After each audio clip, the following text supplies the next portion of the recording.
Assalamu alaikum everyone. I'm Zubair Sleem and we are going to discuss a question United Front Limited which is from summer 2016. ये question relate करता है sale and lease back transaction से related. So एक अच्छा question जो कि sale and lease back पे available था.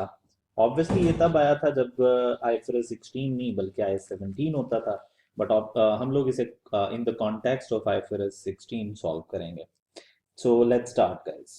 So required to prepare the relevant extracts from the statement of financial position and comprehensive income and the related notes in the financial statement for the year ended 31st December 2015 in accordance with international financial reporting standards.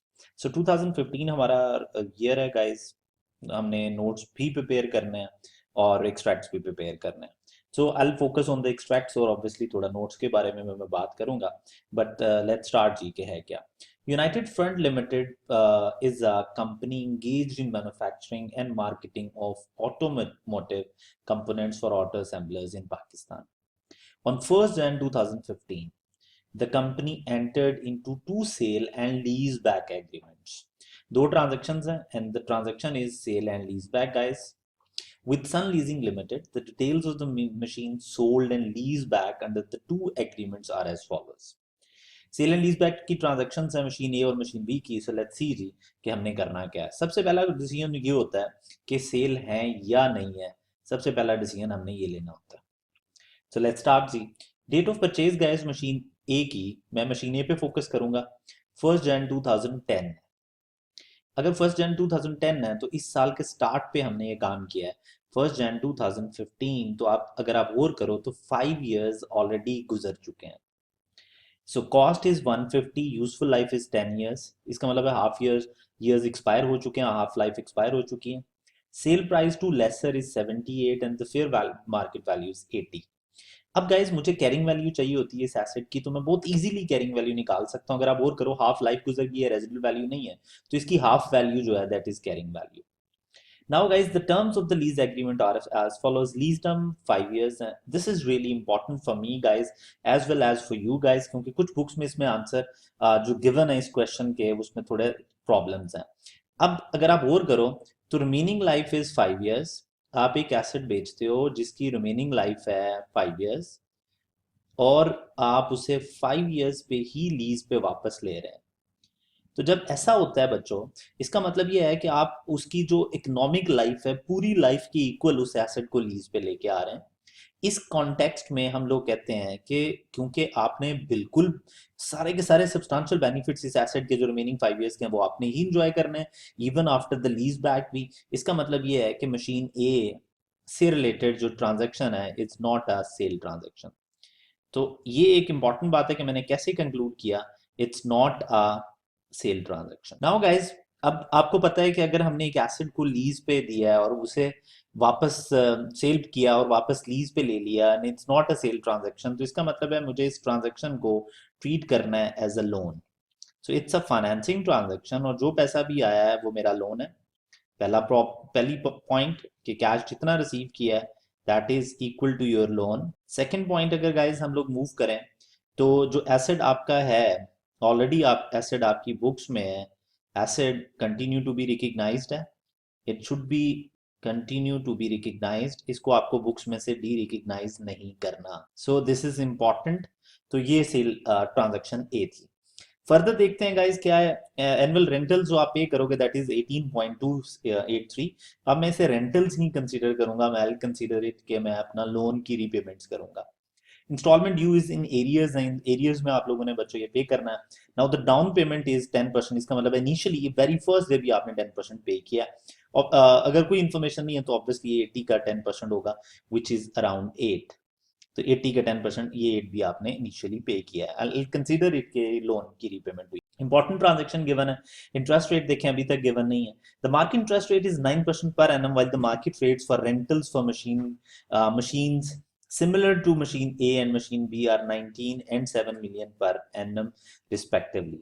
अब machine B को मैं भी नहीं देख रहा, machine A का जो similar rent है वो 19 होना चाहिए था. I am not concern with rent, मेरा कंसर्न मार्केट रेट से है. तो मार्केट रेट गिवन है और मुझे पता है कि मुझे मार्केट रेट पे ही रिकॉर्ड करना चाहिए ये जो लोन है. अब now guys I am going to discuss part B. Machine B का क्या है. अगर आप और करो तो 1 जन 2013 में आपने ये बाई किया था, दिस इज 1 जन 2015, इसका मतलब है ये 2 इयर्स यूज हो चुके हैं ऑलरेडी, 2 इयर्स एक्सपायर्ड हैं इस एसेट से रिलेटेड। यहाँ पे कितने एक्सपायर्ड थे? 5 इयर्स एक्सपायर्ड थे। अब गाइज अगर आप यूजफुल लाइफ देखो तो 10 में से 2 इयर्स एक्सपायर्ड है, तो जो रिमेनिंग लाइफ है दैट इज 8 इयर्स, ये रिमेनिंग लाइफ है। सेल प्राइस टू लेसर आपने सेल किया है 41 का, फेयर वैल्यू मार्केट 44 है। आप लोग मशीन को वापस लेके आ रहे हैं 3 इयर्स के लिए, आउट ऑफ 8 इयर्स अगर आप 3 पे लेके आ रहे हैं तो इसका मतलब है सब्सटेंशियल बेनिफिट्स आपके पास नहीं है, और अगर सब्सटेंशियल बेनिफिट्स आपके पास नहीं है तो इसका मतलब है इट्स अ सेल ट्रांजेक्शन। एक आपने सेल किया, अब अगर आपने सेल किया है तो इसका मतलब है आप लीज बैक भी करवा के लाए हो, तो इससे रिलेटेड हम डबल एंट्री बनाएंगे सेल एंड लीज बैक की। अब एनुअल जो रेंटल्स पे कर रहे हैं दैट इज 4 गाइस, आप लोग रेंट पे कर रहे हैं, इन एडवांस क्या पेमेंट्स चलेंगी। ऑन द अदर हैंड अगर आप और करो तो फिर वैल्यू मार्केट वैल्यू इज 44 और आप कम पे बेच रहे हैं, और हमें पता है जो आप लेस अमाउंट पे कर रहे होते हो that will be considered as a prepayment. So guys दो पार्ट्स हैं इस क्वेश्चन में, एक पार्ट ए मशीन ए है, दूसरा पार्ट मशीन बी है, और दोनों में अगर आप और करो तो part B machine B is the proper sale and lease back transaction, और पार्ट ए जो है इट्स अ फाइनेंसिंग ट्रांजेक्शन, तो ये इसके अकॉर्डिंगली ही ट्रीट होने चाहिए। सो लेट्स स्टार्ट गाइस कि अब हम लोगों ने क्या करना है। सो गाइस मशीन ए को मैं कंटिन्यू रखूंगा टू बी रिकग्नाइज्ड, उसकी वजह मैं बता चुका हूं कि ये आपने बेचा ही नहीं है। सो और जो पैसा रिसीव हुआ है दैट इज लोन, लोन को मैं सेपरेटली ट्रीट करूंगा, but machine A will be continue to be recognized in my as my asset.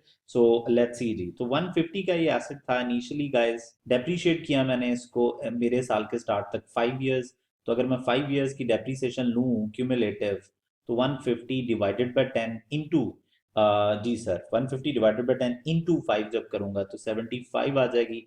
This is carrying value at the start of my year which is 1 Jan 2015। So this is carrying value, इसमें कोई movement नहीं आई guys, आप simply इसको depreciate करोगे for 1 year, 75 divided by 5 years कर दोगे तो आपके पास depreciation would be 15 per year, जो डेप्रिसिएशन है that is 15, and you have a carrying value at 31st December 2015 which is reporting year, और ये वैल्यू आ गई 60।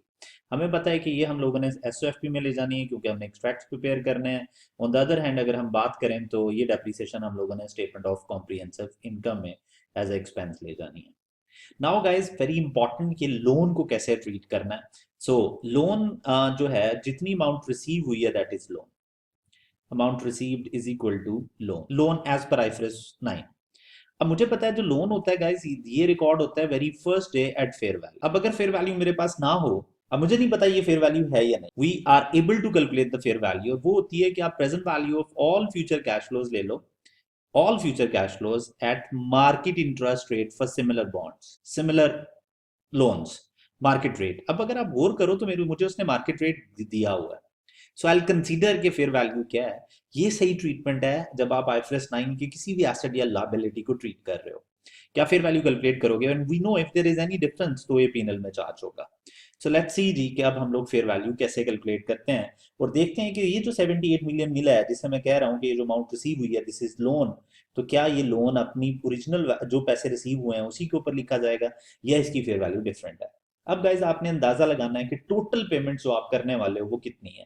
गाइज 8 इंस्टॉलमेंट पे करनी है आपने, इनिशियली डाउन पेमेंट किया आपने 8, तो ये तो as it is present value है क्योंकि पहले दिन ही पे करना है आपने इसको। दूसरा है जी 18 इंस्टॉलमेंट्स में 5 इयर्स की इंस्टॉलमेंट है, तो अब अगर आप और करो गाइज 18.283 पेमेंट है, मल्टीप्लाई बाय जी सर एरियर्स में एनवीटी का फॉर्मूला लग सकता है फॉर 5 इयर्स, रेट इज 9.5, तो 1.1 as 1.095 raised to power minus 5 divided by 0.095। लें जी गाइस ये आपके पास आ गया, लेट्स सी जी कि इसका टोटल क्या आ रहा है। सो गाइस इसका डिस्काउंट फैक्टर बना दैट इज 3.8397, उसको मल्टीप्लाई किया तो this value would be around 70.2, plus guys 8 किया तो ये बन रहा है अराउंड 78.2 मिलियन। ये फेयर वैल्यू है उस लोन की जो मैं ले रहा हूं, और अगर आप और करो तो कैश जो रिसीव किया दैट इज 78। अच्छा अब लॉजिकली 0.2 का जो डिफरेंस है that should be charge to PNL, but मैं कंसीडर कर रहा हूँ इट्स इमटेरियल डिफरेंस, तो आई विल कंसीडर के फेयर वैल्यू पे ही लोन इशू हुआ है और इनमें दोनों में डिफरेंस नहीं है। Otherwise guys this 0.2 should be charge to profit and loss immediately, फॉरन इसको पीनल में चार्ज करें, the loan should be recognize at 75। अब दिस इज 0.2 मिलियन को मैं इमटेरियल कंसीडर करके I will consider this loan. So guys अब मैं लोन को रिकग्नाइज करने जा रहा हूं, the opening balance of loan जो कि रिकग्नाइज होगा at 1 Jan 2015, that would be exactly millions में 78 मिलियन। अब गाइस टोटल 78 मिलियन जितना पैसा रिसीव हुआ। अब जो आपने इमीडिएटली आप लोगों ने डाउन पेमेंट पे किया है, this will reduce our liability immediately. ये हमारी लायबिलिटी को इमीडिएटली रिड्यूस कर देगा। I am going to reduce 8। तो ये लायबिलिटी वेरी फर्स्ट डे पहुंच गई 70 पे। अब बाकी पेमेंट्स एरियर्स में होनी है गाइस। वी नो कि अब हम लोगों को इसके ऊपर फाइनेंस कॉस्ट बुक करनी है। फाइनेंस कॉस्ट जो आनी चाहिए for this particular year, this should be at market rate, क्योंकि यही आपका इफेक्टिव रेट बन जाएगा एट 9.5%। सो लेट्स सी जी, दिस इज 6.65। लें जी, अब आखिरी पेमेंट जो है एरियर्स में पेमेंट हो रही है, तो इसका मतलब है ये वाली पेमेंट भी आपने ईयर एंड पे कर दी होगी। तो this payment will be deducted from our liability. तो जी सर ये अमाउंट आ रही है 18.8283। So this will be deducted and this is your carried down balance of loan at 31st December 2015. So this is all about this guys. So let me complete the calculation. So guys this amount is 58.367। अब हम लोग इस position में है कि हम बता सकें कि पीएनएल में क्या जाना है guys. This is the finance cost जो हम लोग प्रॉफिट एंड लॉस में ले जाएंगे। This is the loan liability portion जो हम लोग लेके जाएंगे बैलेंस शीट में, बट ऑब्वियसली मैं इसे शॉर्ट टर्म और लॉन्ग टर्म में स्प्लिट करूंगा। Then we have this depreciation जो पीएनएल में लेके जानी है, और ये एक एसेट की कैरिंग वैल्यू है जो हम लोग बैलेंस शीट में लेके जाएंगे। So this is machine A guys. Now we are moving towards machine B. Let's see जी।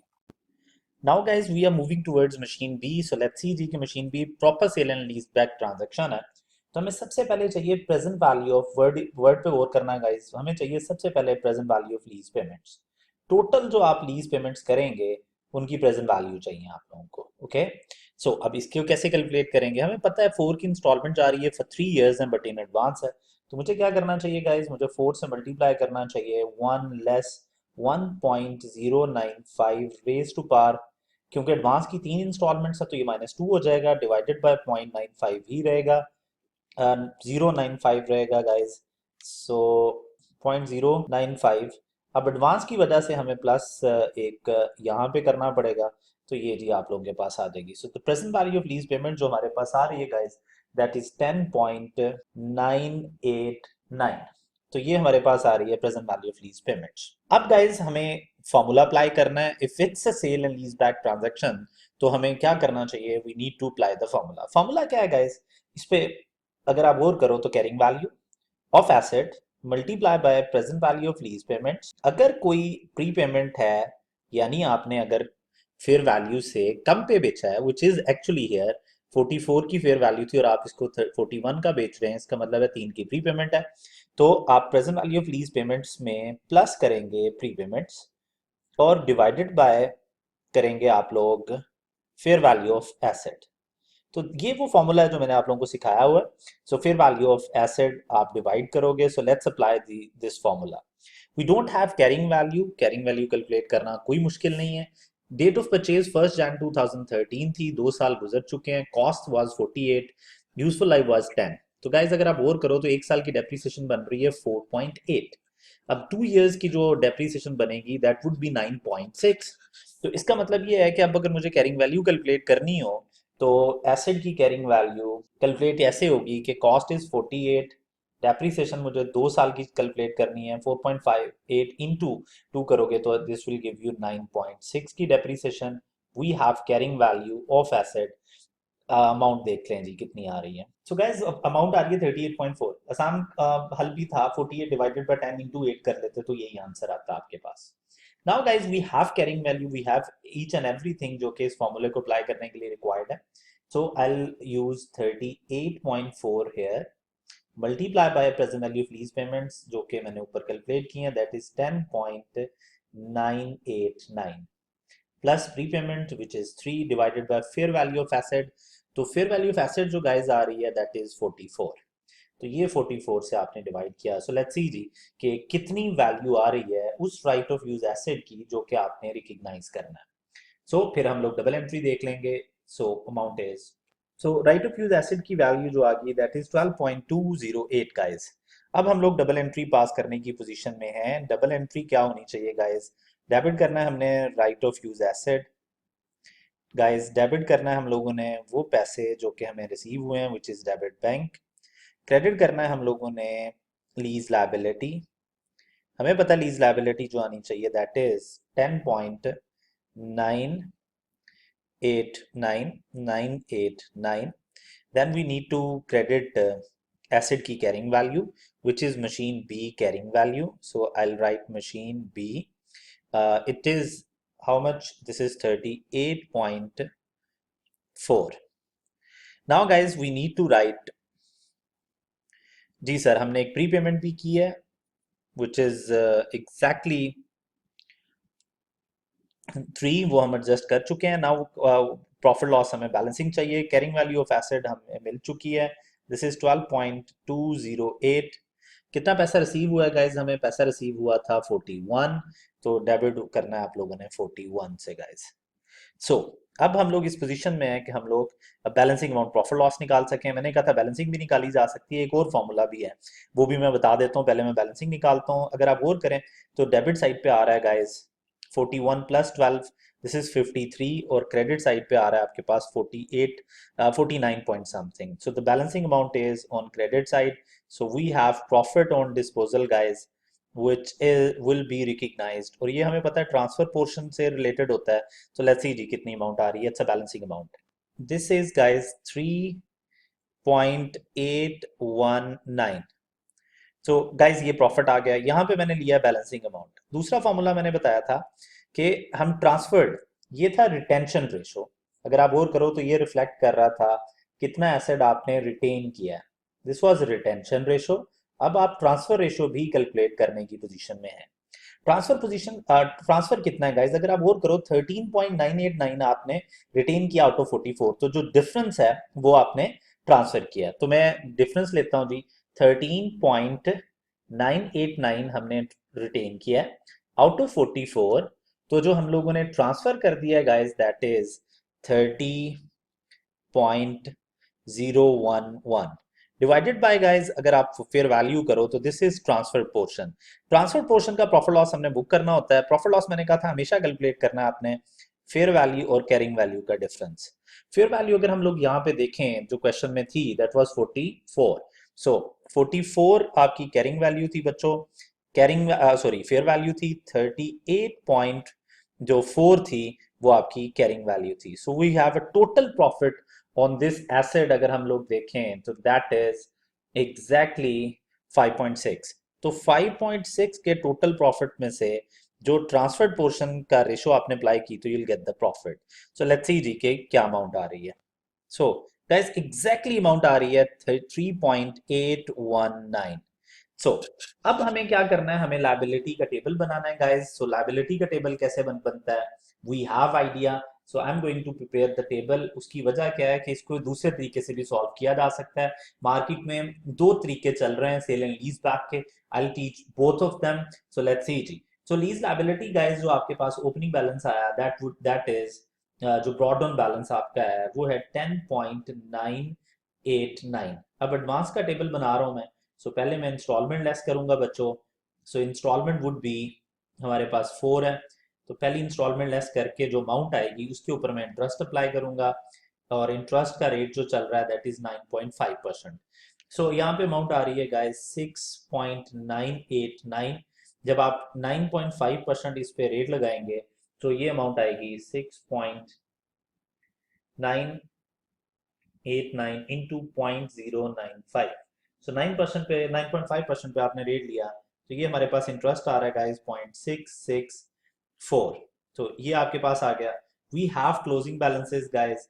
सो जो कैरी डाउन बैलेंस हमारे पास आ रहा है दैट इज एग्जैक्टली 6.989 में आप इंटरेस्ट ऐड कर लोगे. So we have 7.653. तो ये जी आपके पास अमाउंट आ रही है.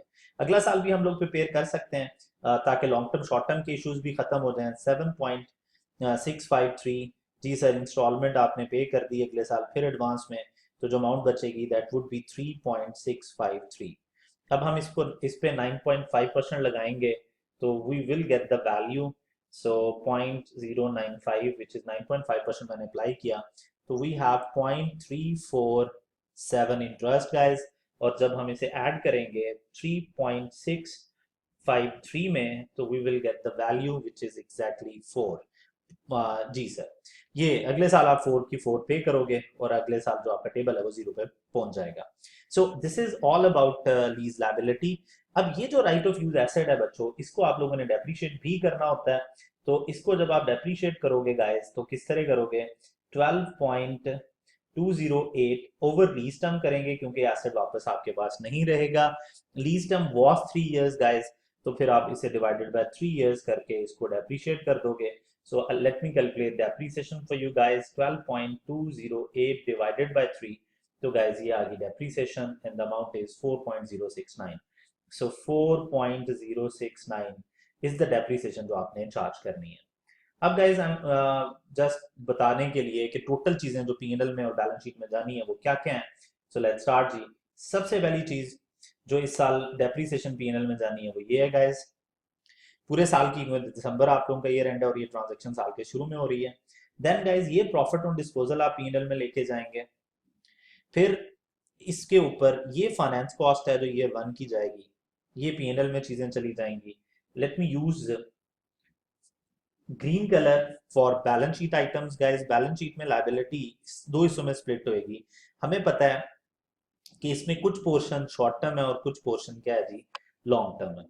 हाँ जी, कितना portion short term long term है, तो अगर आप और करो तो लॉन्ग टर्म पोर्शन ये है गाइस, और इन दोनों में जो डिफरेंस है that is your short term. तो ये हमें ऑलरेडी आइडिया है। सो दिस इज ऑल अबाउट। और जो एसेट की कैरिंग वैल्यू है 12.08 में से 4.069 लेस करोगे, जो भी अमाउंट बाकी बचेगी वो बैलेंस शीट में चली जाएगी। सो नाउ गाइज हम लोग एक्सट्रैक्ट्स प्रिपेयर करेंगे। मैंने बार बार लिखना ना पड़े, मैंने एक्सट्रैक्ट्स पहले ही बना लिए हैं। So let's start guys. So machine जो ए है, अगर आप उससे रिलेटेड देखो तो हम लोगों ने जो डेप्रीसिएशन गाइज लिखनी थी दैट इज 15। तो ये डेप्रीसिएशन मैंने 15 लिखी यहाँ पे।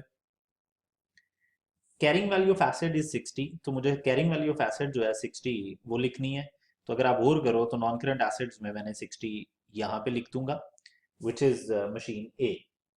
हमने सीखा था कि मशीन ए डी रिकग्नाइज नहीं होनी, तो machine A as it is आपकी बुक्स में रहेगी, machine A, and the value of machine A is 60। तो ये जी आपके पास कैरिंग वैल्यू आ गई गाइस। नाउ गाइस दूसरी तरफ हमारी फाइनेंस कॉस्ट रिक्वायर्ड है। फाइनेंस कॉस्ट जो आ रही है दैट इज 6.65, ये हम लोगों ने लिख ली। नाउ 6.65। अब long term liability, short term liability, क्योंकि इंस्टॉलमेंट्स में पे होने वाला लोन है, इसमें भी शॉर्ट टर्म लॉन्ग टर्म है, तो क्योंकि एरियर्स है तो उसी तरह कैलकुलेट कर लेंगे। ये 45.67 लॉन्ग टर्म है, तो मैंने ये लॉन्ग टर्म में लोन में लिखूंगा, और इन दोनों का जो डिफरेंस है that is around 12 point something, वो शॉर्ट टर्म में लिख लूंगा।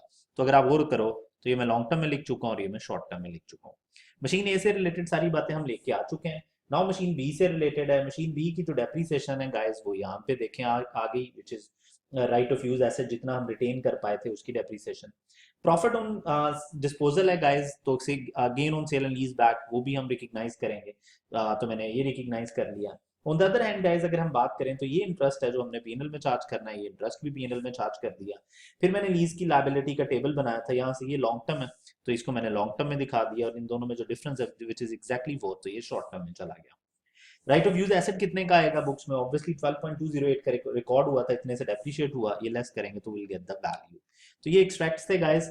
अब इसी क्वेश्चन को सॉल्व करने का एक दूसरा तरीका भी है, which is quite logical as well. ये भी लॉजिकल है, वो भी लॉजिकल है। अब ये दोनों के दोनों मेथड चल रहे हैं, so I will solve it for with another method जो कि मार्केट में चल रहा है। तो आई जस्ट वांट कि आपको दोनों बताऊं, फिर किसी भी तरीके से आप इसको सॉल्व कर सकते हैं। So let's move to sale and lease back. Machine B में दूसरा मेथड जो सॉल्व करने का है वो क्या है? So guys second method, guys second method में प्रॉब्लम आ रहा है, लोगों का मानना है कि ये जो फॉर्मूला है ये इस तरह नहीं है। वो जो फॉर्मूला लिखते हैं दैट इज कि वो कह रहे हैं कैरिंग वैल्यूज को मल्टीप्लाई करेंगे राइट ऑफ यूज एसेट निकालने के लिए। आप मल्टीप्लाई करेंगे लीज लायबिलिटी, जो प्योर लीज लायबिलिटी आपकी बननी चाहिए, डिवाइडेड बाय आप फेयर वैल्यू करेंगे, और जो asset right of use asset इस फॉर्मूले से कैलकुलेट हो जाएगा, उसमें बाद में आप प्रीपेमेंट्स ऐड करेंगे। वो कहते हैं ये लॉजिकल इसलिए है कि ये एग्जैक्टली कंसिस्टेंसी है। आप वहां पे भी, ये जब इनिशियली आप right of use asset measure कर रहे होते हैं, तब भी आप प्रीपेमेंट्स इस तरह ऐड कर रहे होते हैं। तो उनका मानना ये है कि प्रीपेमेंट बाद में ऐड होनी चाहिए। मैंने क्या किया था, मैंने present value of lease payments ली थी, प्लस मैंने प्रीपेमेंट इधर ही कर दी थी। वो लोग कह रहे हैं कि नहीं जी प्रीपेमेंट बाद में ऐड होनी चाहिए, उससे थोड़ा फर्क पड़ेगा।